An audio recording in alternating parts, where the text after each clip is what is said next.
There was once an innkeeper, though you could have scarcely called him an innkeeper. The inn he kept was the oldest, the smallest, the most run down in town. But the innkeeper's mother had made him promise that he would keep it open. She was insistent, making him promise once again even as she lay dying. And so the innkeeper struggled to keep it open. He had to take on extra jobs to make ends meet. But he was strong, and he had a donkey and a cart, so he found extra work, hauling things back and forth, fetching, making deliveries. He did so much of this carting that he became known as Carter, and people sometimes forgot that Carter owned an inn.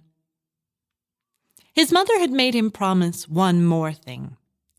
She had asked that he never turn away anyone who was in need of shelter. And so when the girl came, what could he do? She had left her family in the countryside and come into town seeking work, hoping that she'd save enough money to send back to them. Carter didn't have a job for her, really, and he wasn't sure how he'd find the money to pay her. But he couldn't send her away. It turned out to be the best decision he ever made. The girl, young woman really, Bridie was her name. She was a hard worker. She cleaned the inn and she cooked. Good food. When word got out that there was good food to be had at Carter's Inn, business picked up a little. It wasn't just good food and customers that Bridie brought to the inn. She brought cheer. Once a month she would go home to visit her family, and every time she came back, she brought a little something with her. Flower seeds to plant by the door of the inn, a bit of honeycomb. Carter found that he liked having Bridie around. But it wasn't until the night that a drunken soldier tried to steal a kiss that Carter realized just how protective he'd become of Bridie. There were more and more Roman soldiers coming into town to police the census-taking, and more strangers coming to be counted. Carter worried about Bridie's safety. Mixed in with this worry was another. The region was experiencing a drought. There was a water shortage.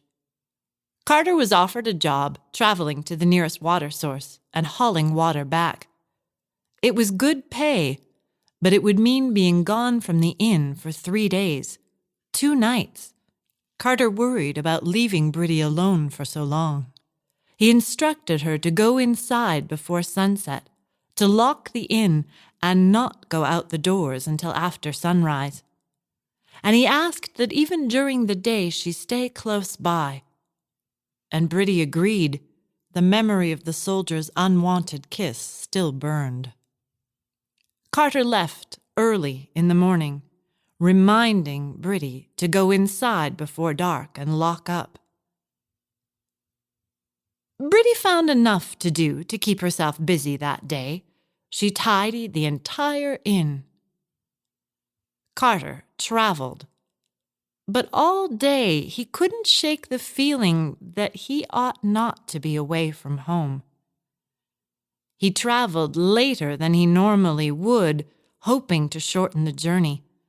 But when it became too dark for him to go any further, he camped beside the road. That night, he was troubled by strange dreams.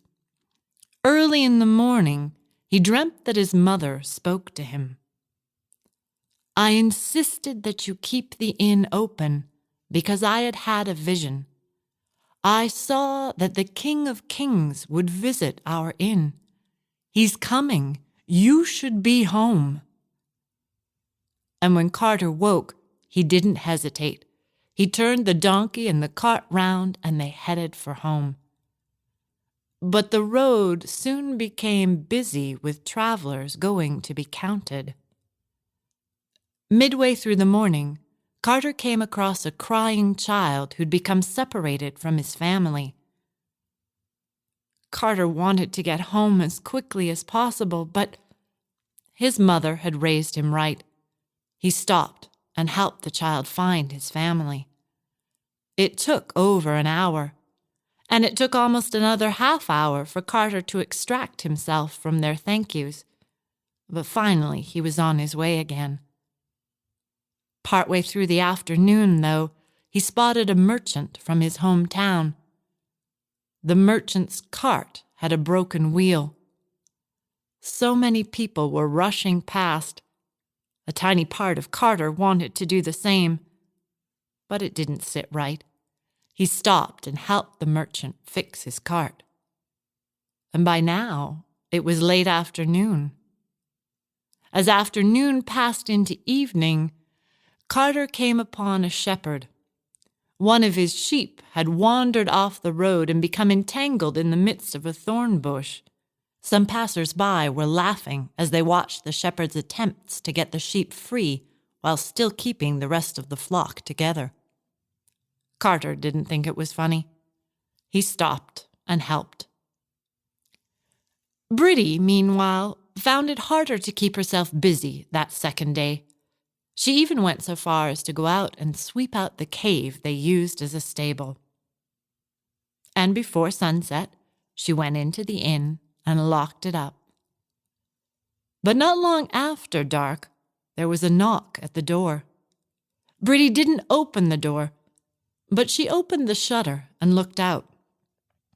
She saw a young woman, heavy with child, and a man leading a donkey who didn't seem to be standing solidly on his 4 feet. "Please," said the man, "can you give us a room for the night?" "No," said Bridie, "I'm sorry, I can't." "Oh, please," said the man, "we're so tired. The donkey is footsore and my wife will soon have a baby. Is there nothing you can do for us?" "I'm so sorry," said Bridie. "The innkeeper is away and he made me promise not to let anyone in."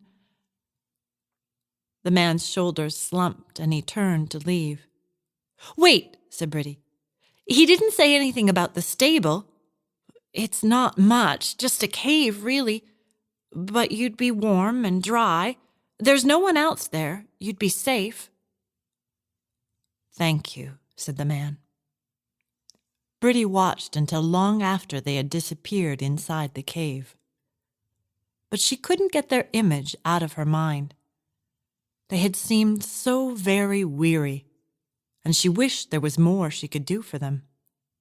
But she remembered Carter's words: "Lock the inn and do not go out the door between sunset and sunrise." Wait. She remembered Carter's words. Do not go out the door. He hadn't said anything about the window. And so Bridie packed a basket with food, what water she had left, and a warm blanket, and she crawled out the window and went down to the cave. She was still there when the woman's pains began. And so Bridie became the aid woman, the midwife. Well, hadn't she helped at the birth of her younger siblings, with neighbors and cousins? And so Bridie's arms were the first to hold the baby. Carter kept traveling, long after the moonless night should have been too dark for him to see. But somehow the night was strangely bright. The donkey had been hitched to the cart for hours and should have been too tired to continue. But he seemed as anxious as Carter for home. When Carter reached the inn and found that Bridie wasn't there, he was heartsick. He was in such a panic that he didn't notice at first the hubbub by the stable, the bright light. When he did notice it, his first thought was, "Bridie's in trouble." But he found her inside, safe, cradling a newborn babe in her arms. She begged him not to be angry. She explained what had happened. And how could he be angry?